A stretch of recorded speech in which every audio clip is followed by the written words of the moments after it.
Good evening, ladies and gentlemen. Today's Wednesday, January the 23rd. Welcome to our regularly scheduled board meeting.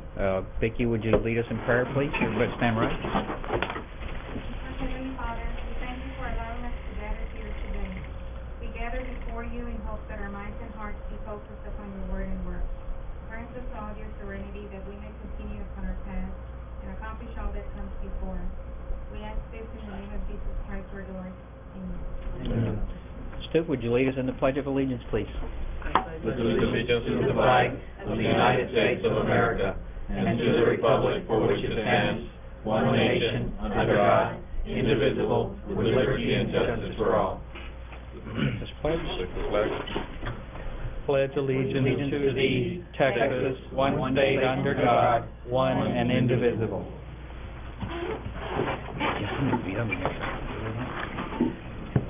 Marg? Item 2, public audience. We have no one signed up at this time.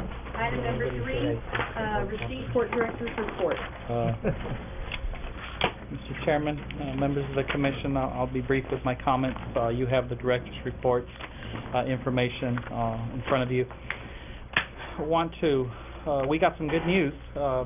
FEMA has waived the 25% grant match for our port participation in the TWIC pilot program. Very good. We had, if you recall, we received approximately a $1.1 million grant for the TWIC pilot program, and that was going to incur a 25% match.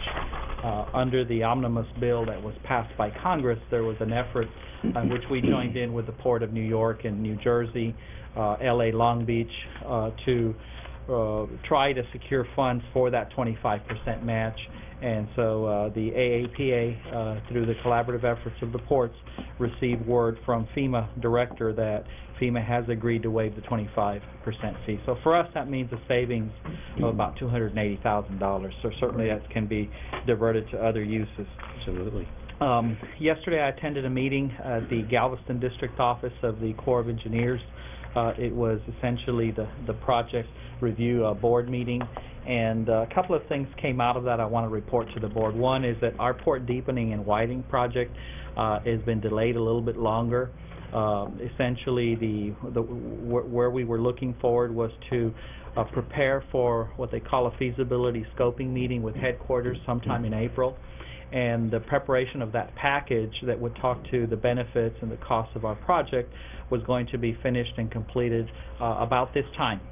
It now appears that that package is not going to be ready till sometime in February, so consequently the FSM meeting has been pushed back to May sometime. Also, another wrinkle in that whole process is now, even though this is a preliminary, the whole purpose of the feasibility scoping meeting is to actually move to the next step and do the more detailed economic analysis and feasibility. But now they want even that preliminary step to have to be peer reviewed before it goes to headquarters. So they're going to try to hold a schedule for May by sending us as the sponsor as well as the group who's going to be doing the peer review the information at the same time in an effort to expedite it. So we'll try to hold a May meeting time, but that might not hold true.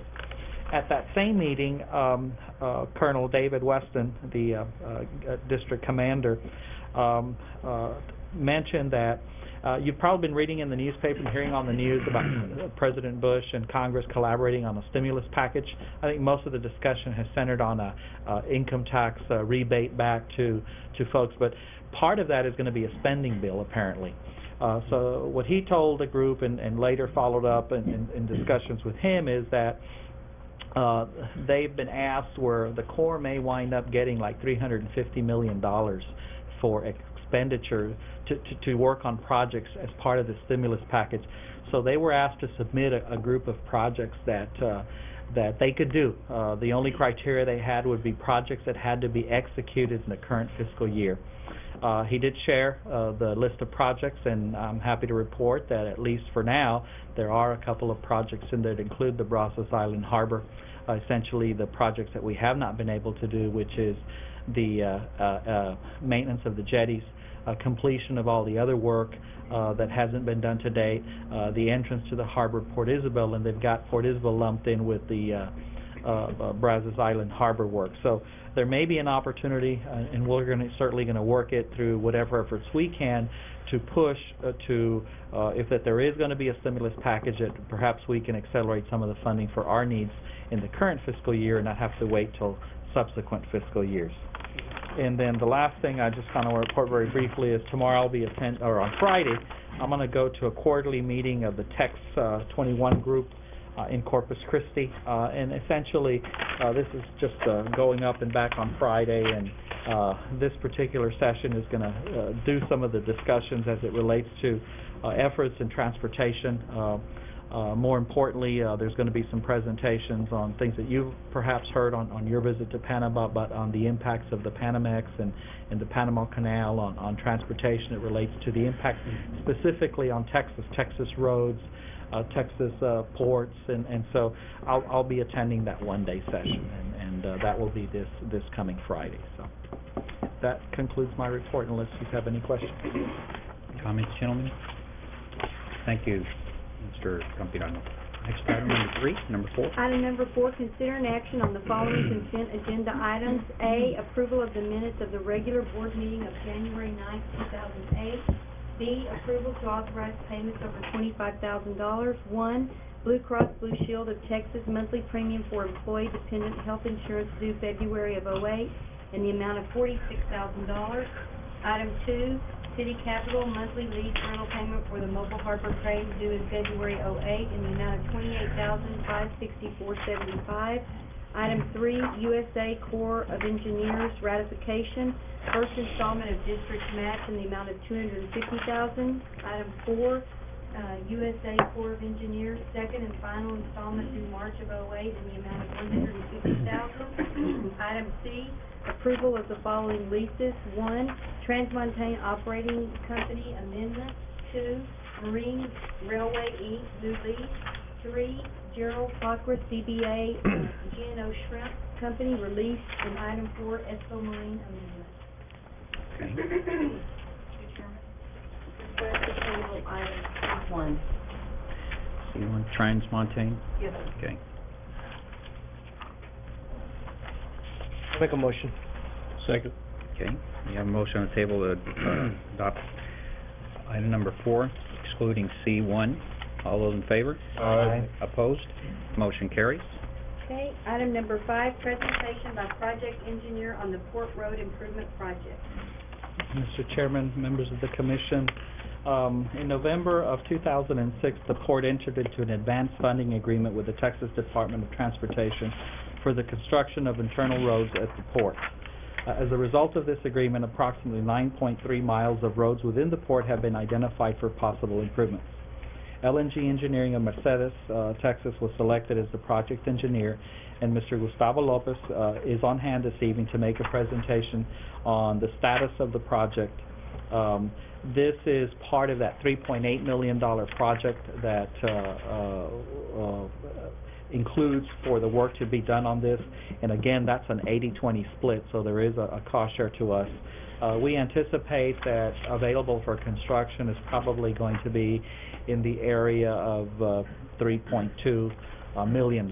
So the purpose of tonight's presentation, again, is just to give you a status report, because we will be facing some, hopefully won't be too critical decisions down the road, but at least it gives you a good perspective, an idea of what roads are included, what we're looking at, and some of the decisions that may have to be forthcoming as we carry this project forward. So I'd like to introduce Mr. Lopez. Good evening. And if I can go to the screen.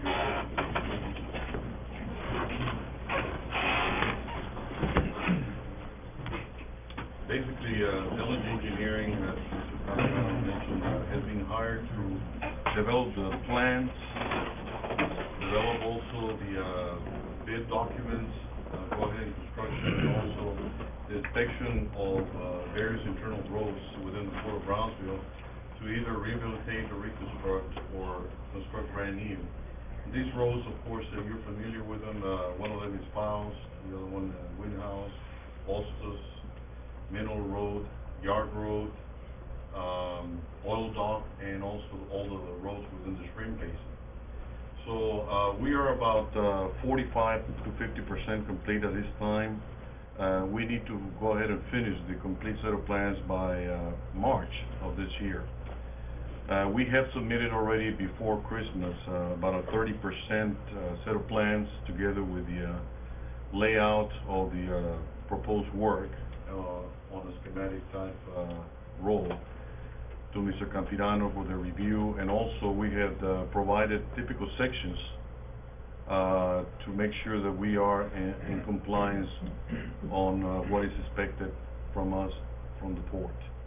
Our approach at this time, of course, is to obtain a lot of the present information within these roads. One of them is that you've probably seen some of the crews that we have on the port taking or picking up traffic information. You also seen probably geotechnical group doing corings on the existing road, and also you're gonna see very soon some machinery trying to obtain some flexible base and subgrade samples so that we can analyze them. There are also some RODS survey has been hired by us to work together and develop the planimetrics and obtain the needed survey data in the terms of utilities and the road information that we right at this point is probably about 70 to 80% complete. And of course, during this tenure, we've been meeting with the Brownsville Navigation District regularly, Mr. Campirano and Hector Lopez before, so that we've been keeping everybody abreast of our operations. The course, the traffic counters that we are normally providing are these type of counters, and basically they've been placed at different locations, as you can see here by the stars, and that gives us a lot of information dealing on what type of traffic you have. Not only are they 18-wheelers, is that a large truck or just cars, and it gives us also an amount of whether they're the peak hours, you know, what is the maximum and minimum number of cars during any given day. That information is vital to us to provide a payment recommendation. The geotechnical information basically is to analyze the existing subgrade with what we call the California bearing ratio, and also do course to make sure that what you have on the existing roads is the depth of the work provided on the plans at the time that you constructed them, and to assure us that what you have is suitable material, not only on the subgrade flex base, but also on the pavement. So we will be analyzing what you have to make a proper assessment. The road section, you know, is usually composed of the surface course, which is an asphalt concrete pavement. Usually the flex base probably could be regular quarry flex base, or could be limestone like you have here in the port. And the subgrade basically would be the existing soil mixed with lime or some other protection for the roadway. So it's very important for us to analyze what you have in order for us to give you a recommendation that will be lasting. Also, the site survey, you've probably seen some of the people in the area doing measurements, location of the pavement edges, utility location, structures, you know, culverts, and different information tying down to GPS so they can give us a proper filing system so we can do the design. We've been having regular meetings with Mr. Campirano also, and getting input from him, very valuable to us as far as what we're going to do with the railroad crossings, what kind of pavement widths are you expecting, how many lanes, what type of traffic calming devices you prefer, and so forth, that will aid us in giving you what you are looking for in the ultimate sense. And lastly, I wanted to show you just the work schedule that we agreed upon. And as you can see in the roadway design, you know, by the end of March we're supposed to turn in 90% so they can be reviewed by TxDOT and Brownsville Navigation District. Right now, right at the end of December, we turn in 30% right before Christmas. we're expecting to turn about 60% of the plans by the first week of February, and the 60% plans we're planning to provide you with recommendation on the payment thicknesses and also a cost analysis of what actually will take, so that you can analyze that. And then at 90%, or at the end of March, we're supposed to provide you with a 90% set of plans with your approved recommendation and also with a cost analysis. Now, we don't know exactly what is the cost. We know how much is available as far as money. We'll do an analysis of the payment, and then we'll tell you, okay, this is what you need, and this is how much it's going to cost. From there, hopefully we're within the $3.2 million. If not, you have to give us a recommendation saying, well, okay, well, let's cut on this or cut on that or perform this type. But we'll provide you with the needed total amount, and then we'll see from there whether it needs to cut back or we are within the project cost that you have at this time. Any questions? There's a couple of things, if I may add, and we're not there yet, but we've begun. One is that BRG has been part of the review. Of course, Joe Gatsa has been very, very helpful in the absence of Hector, especially with issues and questions that Gus has related to drainage and just where some of that old inventory is. The other thing we've asked them to do is that there's about 3 little sections, especially of Ostos Road, where we have a gap between the connections on the road to the docks. You're probably familiar with that. One of them is right at the entrance to Dock 10, and then the others are the 2 that are down towards Dock 11 and 12. So we've asked them to go back and look at that, because that may be work above and beyond, but this would be the time to do it, because we can take advantage of the contract bid. The other thing is we are looking at, and I'll mention this just so you'll know, because we're also looking at funding. In the event that this thing comes in high, what could we do? You could supplement it with navigation district dollars. Of course, we talked about potentially going back to TxDOT and saying, hey, in some of these areas where we've identified that you must have, one of the dilemmas that we may have is whether the data says, this is overweight trucks, so you're going to have to go to concrete versus, what we see in more traditional sense. So that could kill us is potentially going to the state and saying, hey guys, how about some of this overweight truck corridor money? Another thing we're looking at internally is that we do have some funds that we have set aside for improvements to the shrimp basin, and that's not to say that some of those funds couldn't be utilized for the roads, since they do represent an improvement to the shrimp basin. So we're beginning to look at some of those alternatives. We are hopeful that maybe the market will come down a little bit, and especially in the advent that TxDOT has announced no more projects. So maybe hunger will return to the road paving and the contracting community. But we are looking at those things. Where we will come back with you or to you is when we begin to see what some of those dollar numbers look like, some of those decisions as to what material to use. Another big decision potentially could affect cost is Ostos Road. Do we look at 2 lanes going east and west, or do we look at 1 lane east and west with shoulders? I mean, those are the kinds of decisions that will affect price. So we're discussing those, but we will rely on Mr. Solis's recommendations as it relates to some of the decisions we'll have to make going forward. Any questions? I just had a question, Mr. Solis, on the traffic counter that you have dispersed out there. How long do you keep those out there? It's just normally we gather data in about 1 to 3 days. It's just pneumatic tubes that they count the traffic, and then either we move it to a new location or when we're done. Right now we about have 60% complete. Okay. Thank you. Thank you, Mr. Dunn.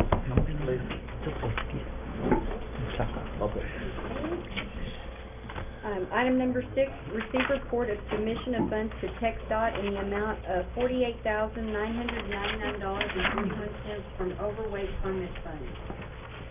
This is a report to you that, one of the projects has been audited, and that's an overlay project that was here at 802.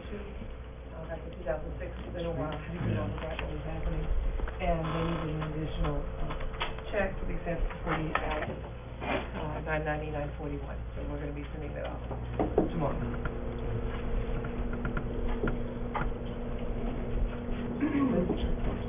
Thank you, Ms. Duke. Item number 7, consider an act on the adoption of order and appointment of agent for election duties for the Secretary of the Board of Commissioners. Duties relate to the May 10, 2008 general election. This is an order that we normally get done for the election, so that, I have to be here and Mr. Muscle is not. I'm in favor of that. The district is required to keep office hours during, before and after the election. And actually, it means I can be here on Good Friday. But, Good. we just have to do that. So moved. Okay. Second. All those in favor? Aye. Opposed? Motion carries. Item number 8. Item number 8, consider an act on accepting mitigation liquidated damages for foreign trade zone tenant L&L Leathers. Mr. Chairman, members of the board, in November of 2006, the Foreign Trade Zone received a liquidated damages penalty from U.S. Customs and Border Protection for one of our previous zone users. This tenant had declared bankruptcy and did not have a bond in place to indemnify the court. We hired an FTZ attorney to mitigate the penalty for us, and have received the final payment for the amount of $37,604.68. The staff recommends that we pay the mitigated penalty. This item is ready for your consideration. So moved. Second, Mr. Question. Chairman, Mr. Campidano, are you satisfied that henceforward we will insist on having bonds in these situations? One is we're no longer operating as it was then, so we no longer are putting ourselves in a position to be held responsible for that. Each of the entities is required to carry their own bonds. They have to essentially absorb all responsibility for their operation. We no longer are doing that. So as a result of this, we changed our operating rules. And if you recall, I mean, you're talking about a liability that was initially, close to $1 million. So I think this was a well worth investment. And the last notice that we got prior to this one was that was about $137,000, and we decided to go ahead and let him go forward to see if he could negotiate it even further. And this is the final. I don't think we're going to get any better than this. So. I think that's pretty good. Pretty good. From almost $1 million to Yes. $37,000. Very good. Plus his expenses, which I think are going to run about 25. Yeah. Based on the savings, it was very, very, It's a good outcome. well, it was a good recommendation also from Mr. Renfro. I believe you're the one that brought us the recommendation for that council. So I appreciate that. Thank you, Counselor. Well, we have a motion on the table for item number 8 by Commissioner De Los Santos and seconded by Commissioner Cristiano. All those in favor? Aye. Opposed? Motion carries. Thank you. Item number 9, consider an action on assignments, negotiations, easements, subleases, and contracts in general. Item 1, Juan Delgadillo, Pedro Cáceres, authority to negotiate. Mr. Chairman, Commissioners, Mr. Delgadillo has grazing lease, and he'd like to give up 2 of his tracts of the grazing lease to Pedro Cáceres, who is a neighbor that has a grazing lease with the court. So I'm asking the board to give me authority to negotiate the amendment to reduce these 2 tracts to Delgadillo and add them to Mr. Cáceres' lease. So moved. Okay, all those in favor? Aye. Opposed? Motion carries. Item 2, Motor Vessel Challenge 42 Inc., Angie Trawler Inc., authority to negotiate. Motor Vessel Challenge is requesting to release their lease and to prepare a new lease to Angie Trawler Inc. Motor Vessel Challenge is moving to G&O Puckris lease site. That's another lease site that they're moving to. That should be coming in the next shortly. So I'm asking the board to give me authority to also put in a lessee at the site that Motor Vessel Challenge is going to give up. So I'd like the authority to negotiate with So moved. Angie. Second. All those in favor? Aye. Opposed? Motion carries. Item number Next. 3, Luis and Araceli Lopez, Rosa I. Razzo, doing business as Doris Cafe, authority to negotiate. Yes, Ms. Lopez is selling her improvements of the coffee stand to Rosa Razzo and asking a release of her lease, such to our negotiating new lease with Doris Cafe. And I'm asking the board to give me authority to negotiate with Doris Cafe. So moved. Second. All those in favor? Aye. Opposed? Motion carries. Item number 4, Richard E. Gifford, MTZ Group LLC, doing business as Allied Trading. Mr. Gifford also is selling his improvements to MTZ Group and is requesting a release of his lease subject to our being able to negotiate a new lease with MTZ Group. This company is operating a recycling, steel, and non-ferrous plastic cardboard operation. It's a recycling operation. I'm asking the board to give me authority to negotiate with this company. So moved. Second.